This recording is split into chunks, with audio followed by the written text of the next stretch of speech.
Shalom, welcome to Ignite Nations Global TV.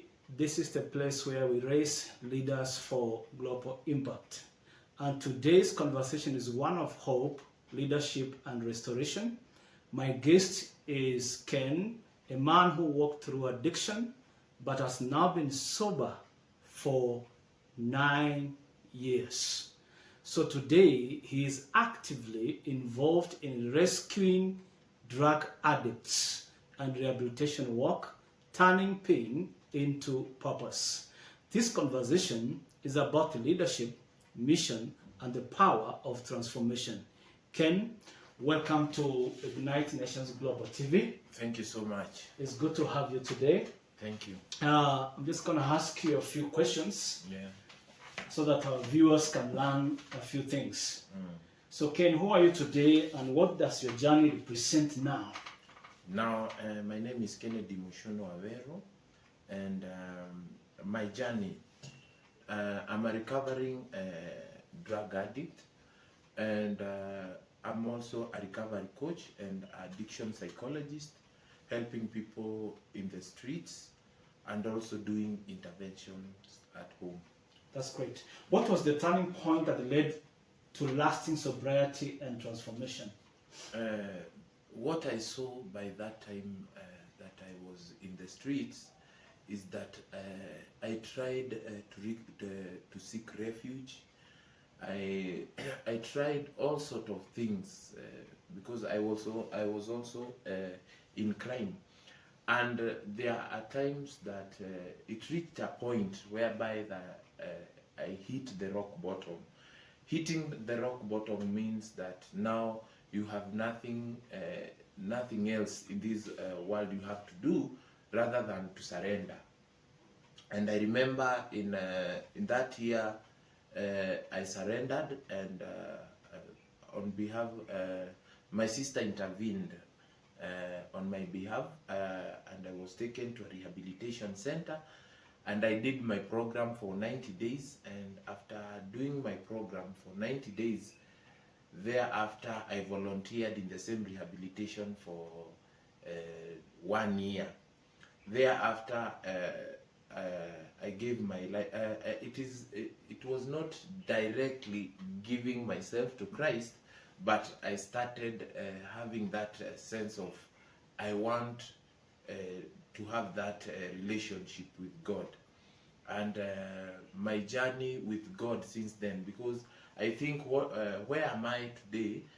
The only person who has given me the willpower of maintaining this sobriety is God, and that's it reminds me in our program, the Alcoholic Anonymous step 2, that says that came to believe power greater than ourselves could restore us back to sanity.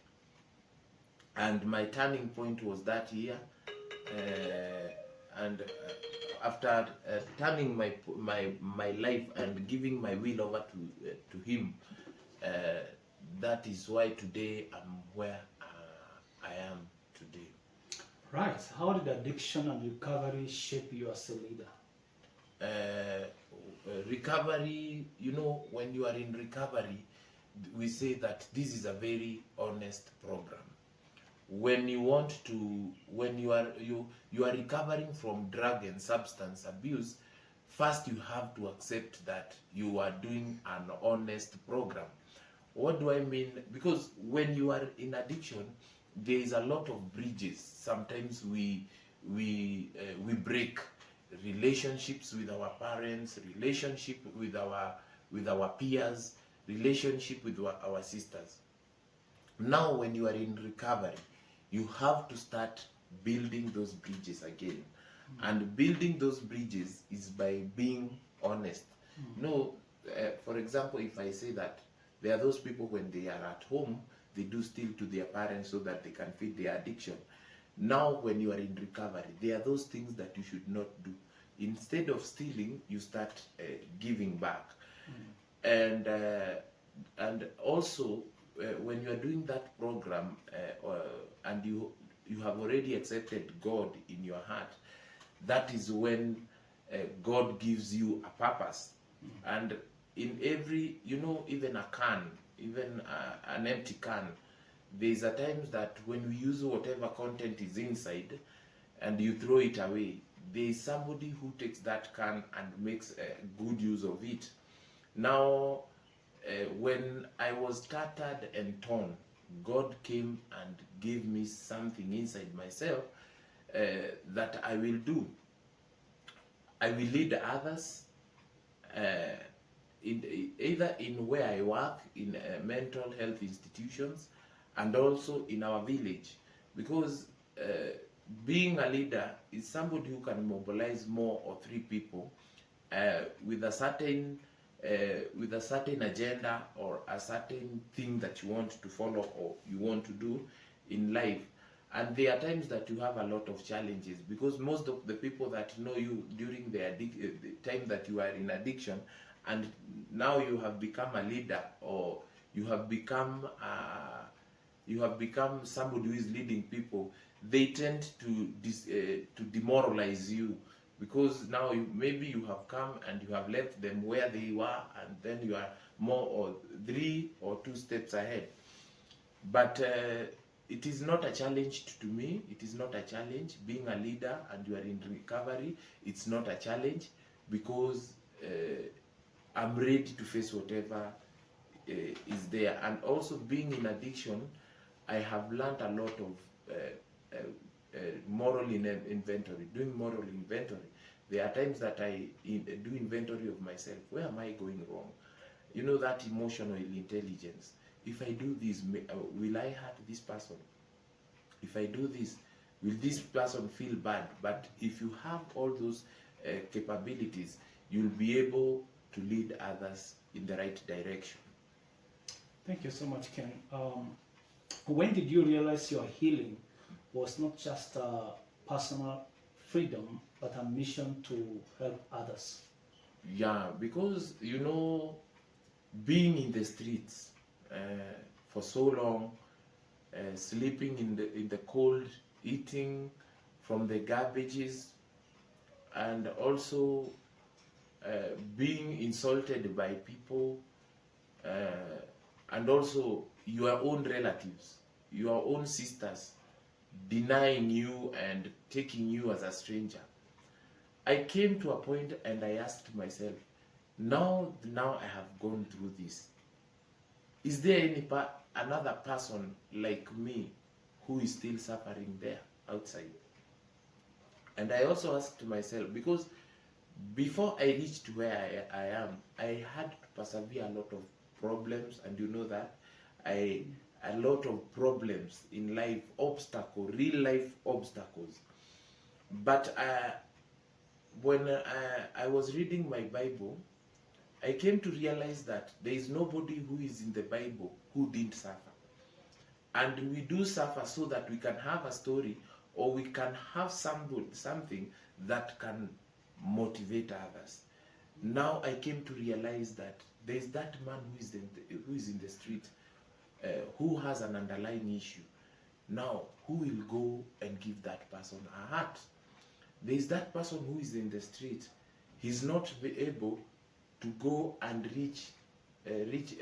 go to church, and maybe his self-esteem is too low. Maybe he's dirty. He feels that he cannot go to church.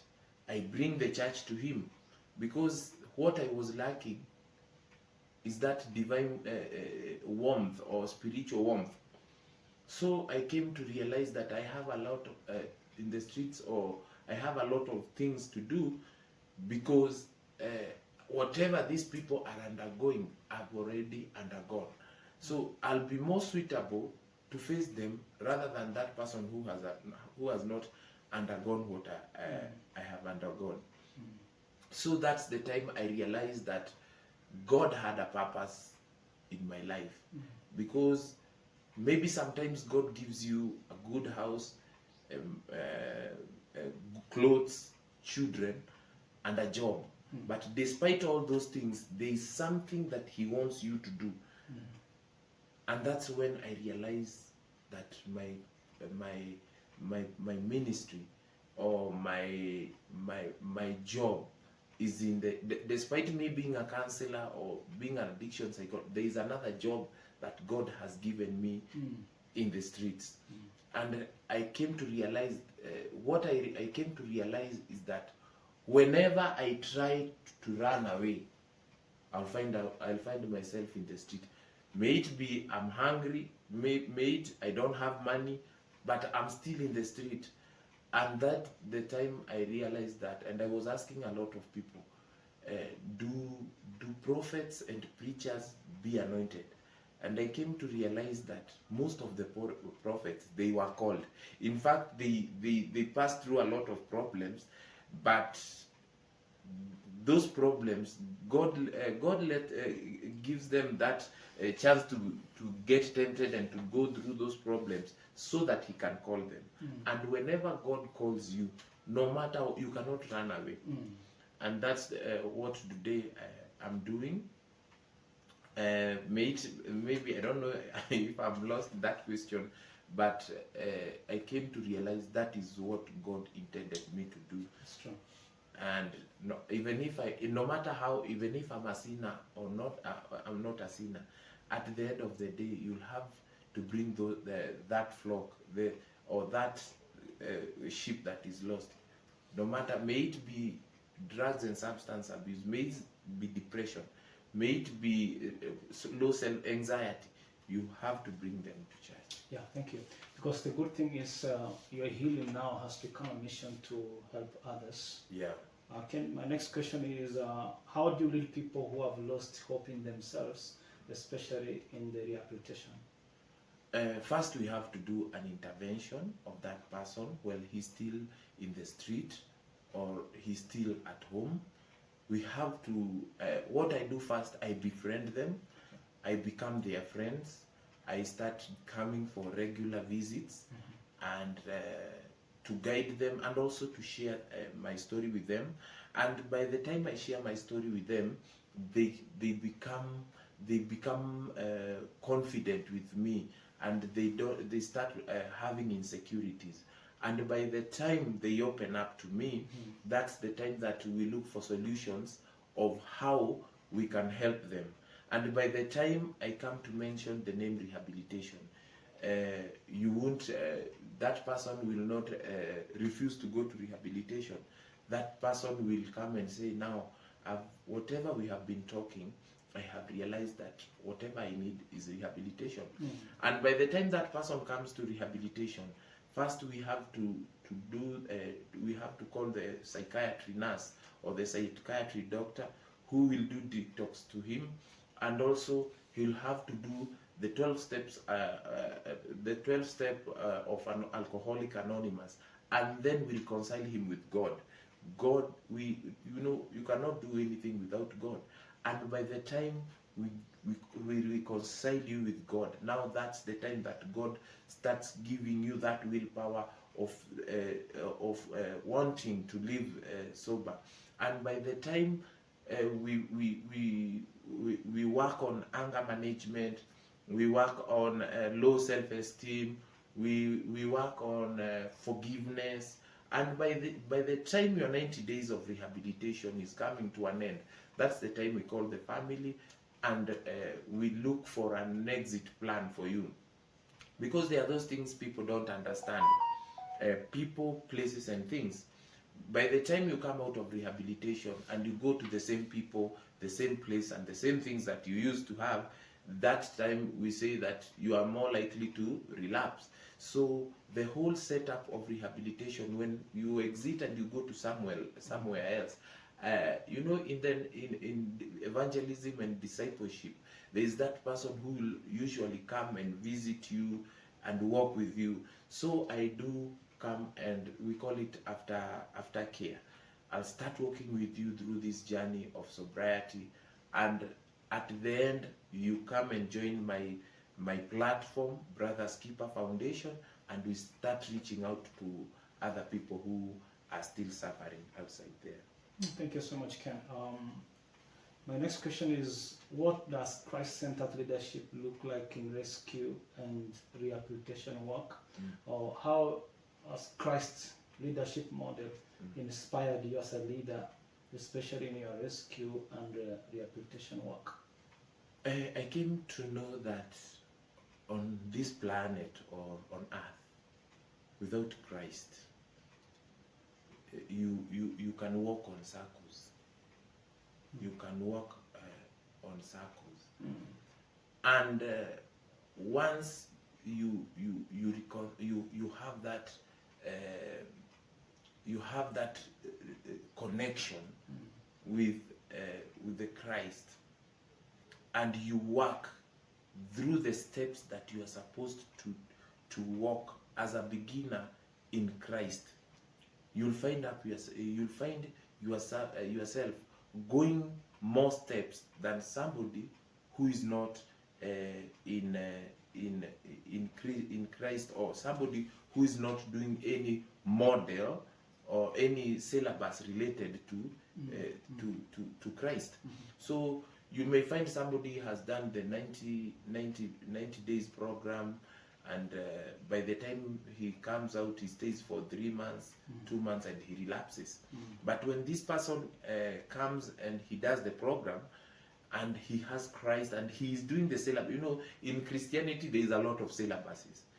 In the biblical world, what you have to do is the Bible, and you schedule, and you start making syllabus which people can follow. And when somebody follows the Christianity syllabus from A to Z, that person will likely stand up. But whoever who is doing the program, and maybe he believes there is no God, he walks in circles.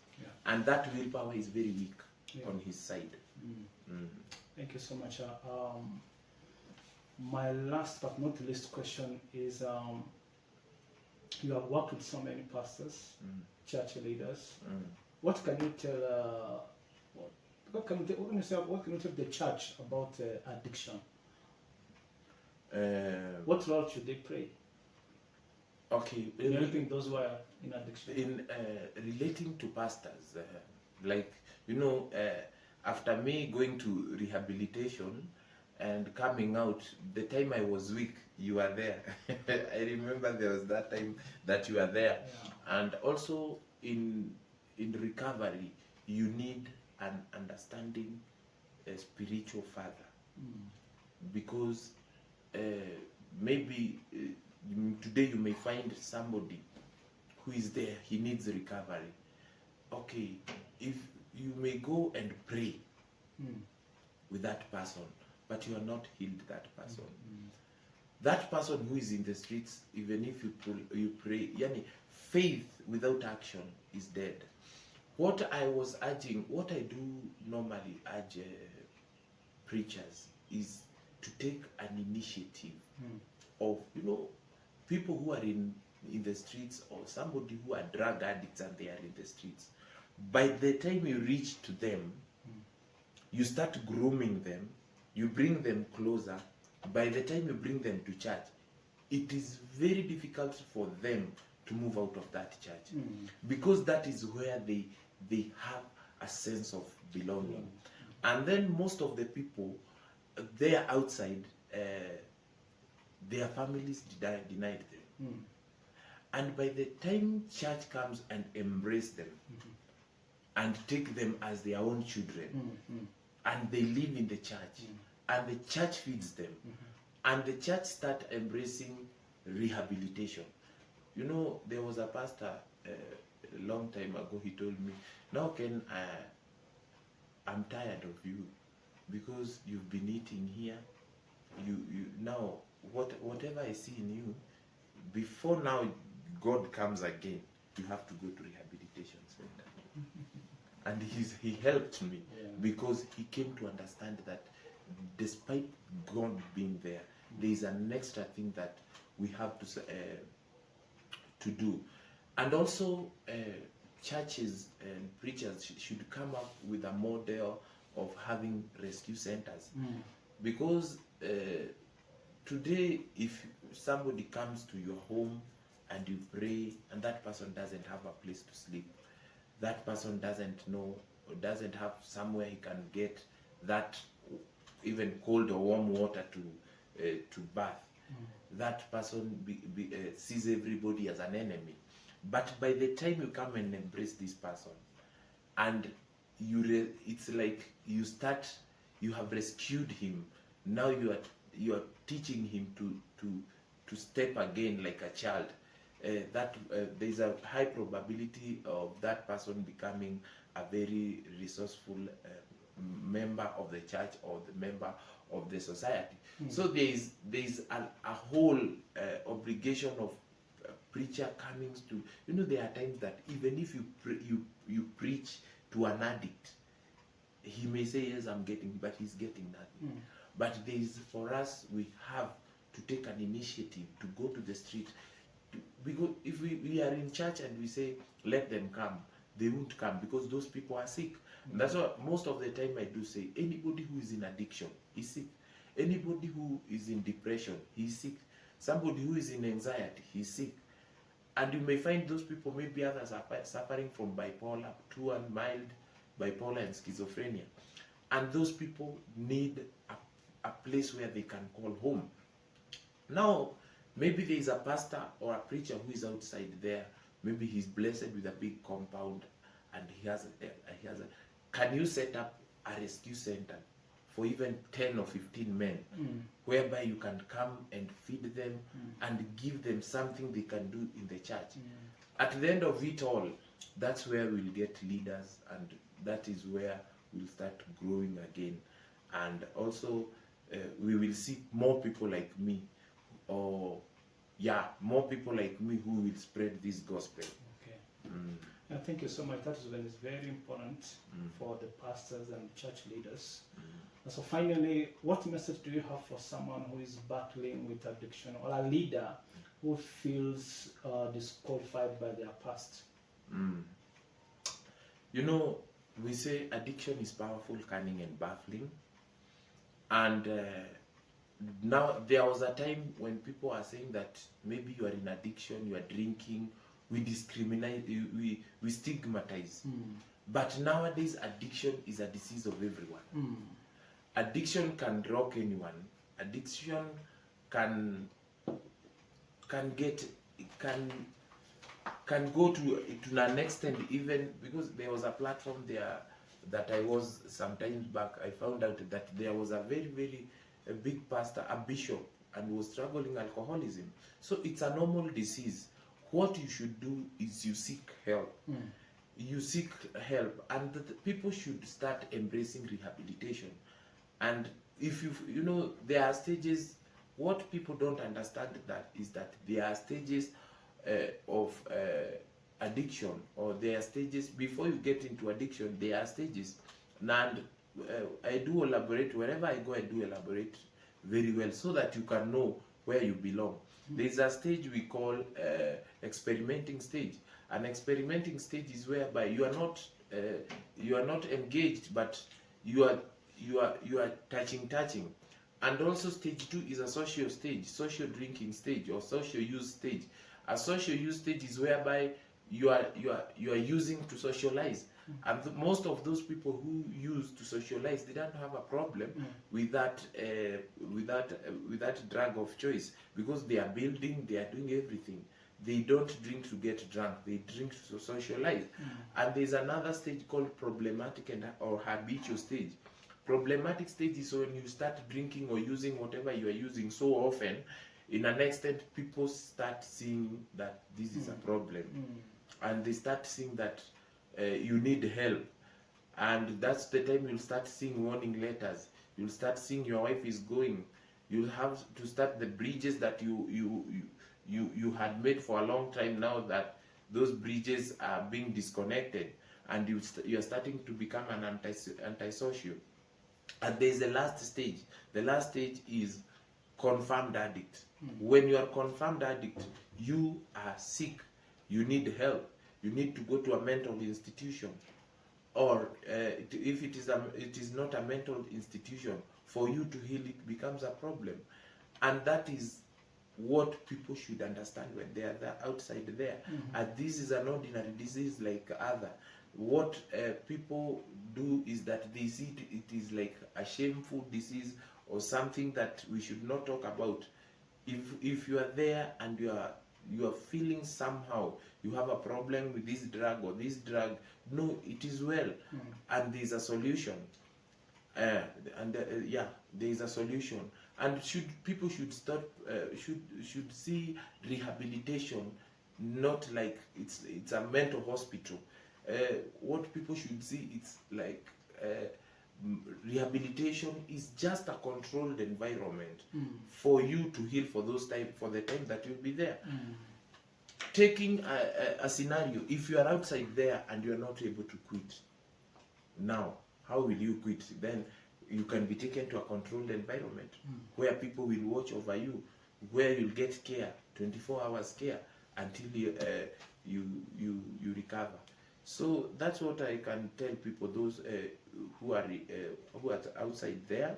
And if there is a family member, they have people, somebody who has a drug problem, they should not discriminate that, but they should give him tough love. There is that pure love, and there is that tough love.